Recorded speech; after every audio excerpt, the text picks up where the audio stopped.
बहुत समय पहले की बात है। एक पहाड़ी क्षेत्र में बसे एक छोटे से गांव देवगढ़ में बहुत ही गरीब पति पत्नी और उनका एक लड़का रहते थे। पति का नाम कपिल और पत्नी का नाम सावित्री था। कपिल के पास थोड़ी बहुत जमीन थी जिसमें वो सब्जियां बोता था और सब्जियों को बाजार में बेचकर जो भी पैसे मिलते थे उनसे कपिल के परिवार का जीवन बहुत कठिनाइयों से व्यतीत हो रहा था। उसी गांव में मोहन भी रहता था जो हर समय कपिल की कामयाबी से चिढ़ता रहता था। वो बिल्कुल निठल्ला और आलसी था। वो पूरा दिन अपने खेतों में काम ना करके सोता रहता था जिससे उसकी फसल बहुत खराब होती थी। वहीं कपिल अपने खेतों में पूरा दिन मेहनत करता था।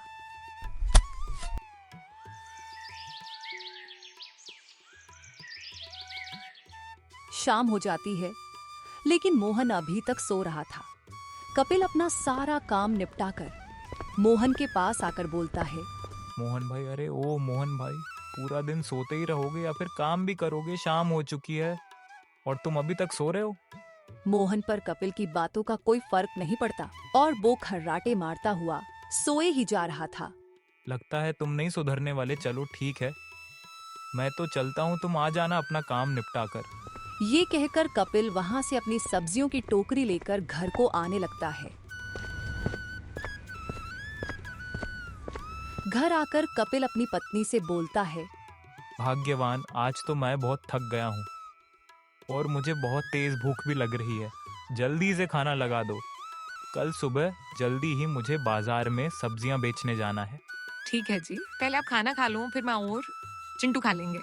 फिर सावित्री कपिल को खाना परोस देती है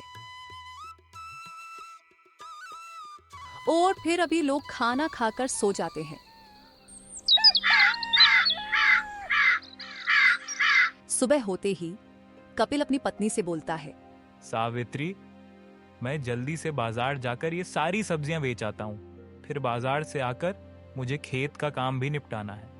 ठीक है, आप चले जाइए, लेकिन समय से घर आ जाना। फिर कपिल सब्जियों की टोकरी लेकर बाजार की ओर चल देता है।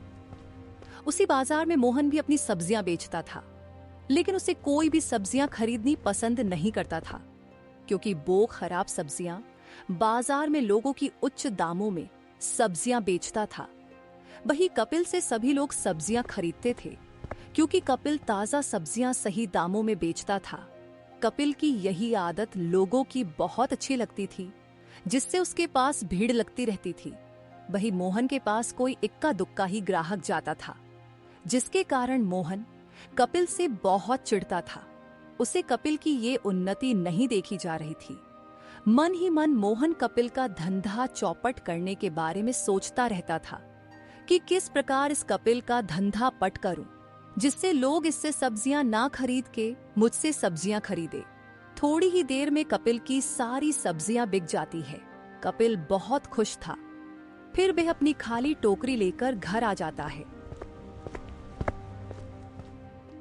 भाग्यवान, आज का दिन तो बहुत अच्छा गया। बाजार में जाते ही सारी सब्जियां बिक गईं। कल से कुछ ज्यादा सब्जियां बाजार लेकर जाऊंगा।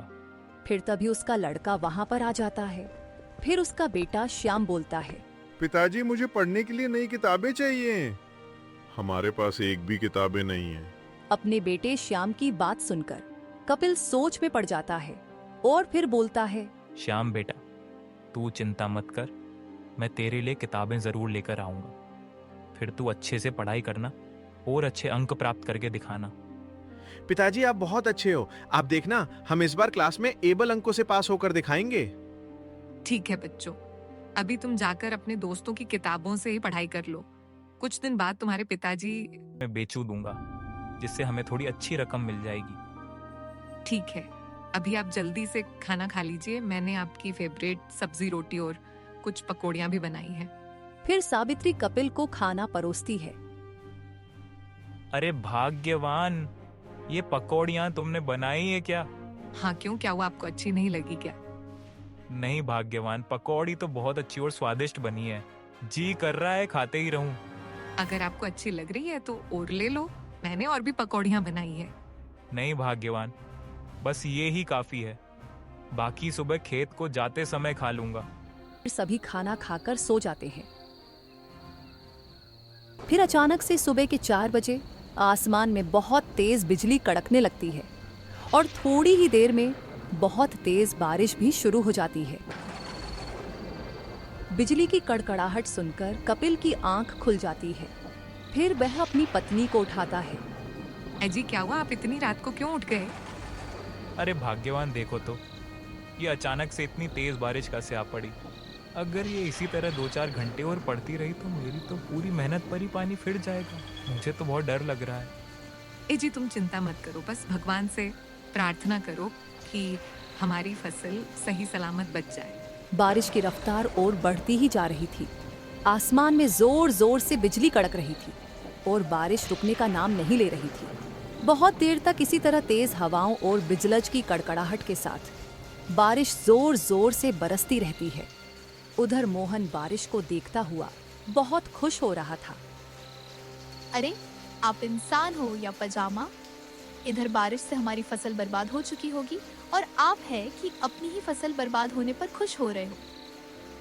अरे भाग्यवान, मैं खुश इसलिए हूं क्योंकि मैंने तो अपनी फसल में इतनी मेहनत भी नहीं की थी, जिससे हमारी फसल तो ही बर्बाद थी। अब इस बारिश से क्या ही फर्क पड़ेगा। पर उस कपिल ने तो अपनी फसल में जी जान एक कर रखी थी और उसकी फसल भी बहुत अच्छी हुई थी। मगर अब उसका हाल क्या हुआ होगा, जरा ये तो सोचो भाग्यवान। भगवान ने तो मेरा कपिल से बदला ही पूरा कर दिया। जब सुबह बारिश रुक जाती है, भाग्यवान, मैं जल्दी से जाकर खेत देख आता हूँ कि फसल ठीक खड़ी है या नहीं। पर कुछ खाकर तो चले जाइए। नहीं भाग्यवान, मैं खेत से आकर ही कुछ खाऊंगा। ये कहकर कपिल जल्दी से खेत की ओर निकल पड़ता है। जैसे ही वह अपने खेत पर पहुंचकर देखता है, उसके पूरे खेत में पानी ही पानी हो रहा था। उसकी सारी फसल बर्बाद हो चुकी थी। हे भगवान, ये किस जन्म का बदला लिया है तुमने मुझसे? हमारी सारी उम्मीद इस खेती पर ही टिकी थी, पर अब हमारा क्या होगा? कपिल दुखी होता हुआ ये बोल ही रहा था। तभी आसमान में बहुत तेज हवाएं चलने लगती हैं और बिजली के साथ बारिश भी शुरू हो जाती है। कपिल बेचारा दुखी मन से घर आ जाता है। कपिल की उदासी देखकर उसकी पत्नी बोलती है। जी क्या हुआ, आप इतने उदास क्यों लग रहे हो? भाग्यवान, उदास मैं नहीं, बल्कि ऊपर वाला हमसे है। हमारी सारी उम्मीद इस फसल पर ही थी, पर भगवान ने वो भी हमसे छीन ली। अब लगता है हम ठंड में गरीबी से मर जाएंगे। जी मेरे पास एक आइडिया है। मैंने जो पकौड़ियाँ तुम्हें कल बनाकर खिलाई थी, तुम्हें वो बहुत अच्छी लगी थी। हो सकता है तुम्हारी तरह और लोगों की भी मेरे हाथ की बनी पकौड़ियाँ बहुत पसंद आ जाएं। अरे हाँ भाग्यवान, यह तो मैंने सोचा ही नहीं। ठंड में तो लोग पकौड़ियाँ बहुत शौक से खाएंगे, लेकिन भाग्यवान, पकौड़ियाँ बनाने के लिए हम पैसे कहाँ से लाएंगे? तुम चिंता मत करो, मैंने कुछ पैसे आवश्यकता के लिए बचा के रखे थे। अभी तो बाहर बहुत तेज बारिश हो रही है। तुम कल बाजार से पकौड़ियों का सामान ले आना। सुबह हो जाती है और कपिल बाजार से अपनी पत्नी को पकौड़ी बनाने का सामान लाकर दे देता है। फिर उसकी पत्नी गर्मा गर्म पकौड़ी बनाने लगती है। थोड़ी ही देर में सारी पकौड़ी बन जाती है। फिर सवित्री बे पकौड़ी कपिल को गांव में बेचने के लिए दे देती है। कपिल पकौड़ियों की टोकरी सिर पर उठाकर गांव में बेचने के लिए निकल पड़ता है। पकौड़ियाँ ले लो, पकौड़ियाँ देवगढ़ के कपिल की गर्मा गर्म पकौड़ियाँ। जो भी एक बार खाएगा वो खाता ही रह जाएगा, और जो नहीं खाएगा वो पछताएगा। भैया, आपकी पकौड़ियों से तो बहुत अच्छी सुगंध आ रही है। आप जल्दी से 100 रुपये की पकौड़ी कर दो। फिर कपिल उस औरत को पकौड़ी देता है और उससे पैसे लेकर आगे की ओर चल पड़ता है। और इसी तरह कपिल पूरे गांव में आवाज लगाता हुआ पकौड़ी बेचता है। थोड़ी ही देर में कपिल की सारी पकौड़ियां बिक जाती हैं। फिर वह अपनी खाली टोकरी लेकर घर आ जाता है। जी क्या हुआ, हमारी बनी पकौड़ी किसी ने खरीदी या नहीं? भाग्यवान, किसी ने नहीं बल्कि सबने खरीदी। गांव में जाते ही सारी पकौड़ियां बिक गईं। कल से थोड़ी ज्यादा पकौड़ी लेकर जाऊंगा। क्या आप सच बोल रहे हो? क्या वाकई में सारी पकौड़ियाँ बिक गई? अरे हाँ भाग्यवान, मैं सच ही बोल रहा हूँ। और ये देखो, कुछ पैसे मिले हैं आज की पकौड़ियों से। इन्हें संभाल कर रख दो। ये पैसे बच्चों की किताबें और जरूरी आवश्यकता पूरी करने में काम आएंगे। बाहर खड़ा मोहन उन दोनों की सारी बातें बहुत ध्यान से सुन रहा था। अच्छा बच्चू, फसल बर्बाद हुई तो ये नया कारोबार शुरू कर दिया, लेकिन तू कुछ भी कर ले, मैं तुझे कामयाब नहीं होने दूंगा। अब देख तू, ये मोहन क्या करता है। ऐसा बोलकर मोहन वहां से चला जाता है। अगली सुबह कपिल फिर से रोज की तरह अपनी अपनी पकौड़ियों की टोकरी सिर पर उठाकर गांव की तरफ चल देता जो है। भी एक बार खाएगा वो खाता ही रह जाएगा। रास्ते में उसे मोहन का बेटा रोक लेता है। चाचा, आपकी पकौड़ियों में से तो बहुत अच्छी खुशबू आ रही है। आप मुझे जल्दी से 50 की पकौड़ी दे दीजिए। फिर कपिल उसे पकौड़ी दे देता है। जैसे ही वह पकौड़ी खाता है, थोड़ी देर बाद वह वहीं पर बेहोश हो जाता है। बेटा, क्या हुआ? तुम अचानक पकौड़ी खाते ही बेहोश कैसे हो गए? कहीं इन पकौड़ियों में ही तो कुछ गड़बड़ नहीं थी? मुझे तो बहुत डर लग रहा है। तभी वहां पर मोहन भी आ जाता है और अपने बेटे को बेहोश देख उसके पैरों तले जमीन खिसक जाती है। उसकी धड़कन रुक सी जाती है। उसकी चाल का पहला शिकार खुद उसका बेटा ही हो चुका था। वो अपने बेटे को इस हालत में देखकर मोहन जोर जोर से रोने लगता है। मोहन की आवाज सुनकर उसकी पत्नी कविता और कपिल की पत्नी सावित्री के साथ उसका बेटा भी वहां पर आ जाते हैं। अरे आप क्यों रो रहे हो? और ये हमारे बेटे को क्या हो गया?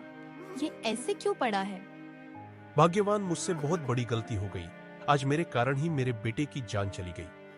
मैंने लालच और हिंसा में आकर कपिल की पकौड़ियों में जहर मिला दिया था, जिससे कोई भी इसकी पकौड़ियां खाता वो मर जाता, और फिर सभी गांव वाले मिलकर इसे गांव से निकाल देते। लेकिन भगवान ने मेरे गलत कर्म का फल मुझे ही दे दिया। आज मेरे लालच और हिंसा की वजह से मैंने अपना बेटा खो दिया। कपिल भाई, तुम मुझे माफ कर दो। मुझे तुम्हारे साथ ये नहीं करना चाहिए था। भाई, तुमसे ये उम्मीद नहीं थी। मैं तो तुम्हें अपना भाई मानता था, मगर तुमने शायद मुझे अपना दुश्मन मान लिया था। आज तुम्हारी वजह से इस मासूम बच्चे की जान चली गई। मोहन को उसके कर्मों का फल मिल चुका था। कपिल जहां पर एक टोकरी में पकौड़ी बेचता था, अब उसने खुद का एक बड़ा सा ठेला खरीद लिया था और अब वो उसमें पकौड़ी के साथ साथ समोसे भी बेचने लगा था। ठंड में कपिल की बिक्री 20 गुना बढ़ चुकी थी। अब उसे रोज की अच्छी खासी कमाई भी होने लगी थी। लोग कपिल के समोसे और पकौड़ियां लेने के लिए उसके ठेले के पास भीड़ लगाए खड़े रहते थे। अब कपिल का जीवन पहले से ज्यादा सुधर चुका था। फिर कपिल और उसका परिवार खुशी खुशी जीवन यापन करने लगते हैं। दोस्तों, हमें इस कहानी से ये सीख मिलती है कि जीवन में बड़ी से बड़ी कठिनाइयां आ जाएं, लेकिन हमें हार नहीं माननी चाहिए और डटकर मुसीबत का सामना करना चाहिए, चाहे वो मुसीबत कितनी भी बड़ी हो। और कभी भी किसी का बुरा नहीं सोचना चाहिए। कर बुरा तो हो बुरा।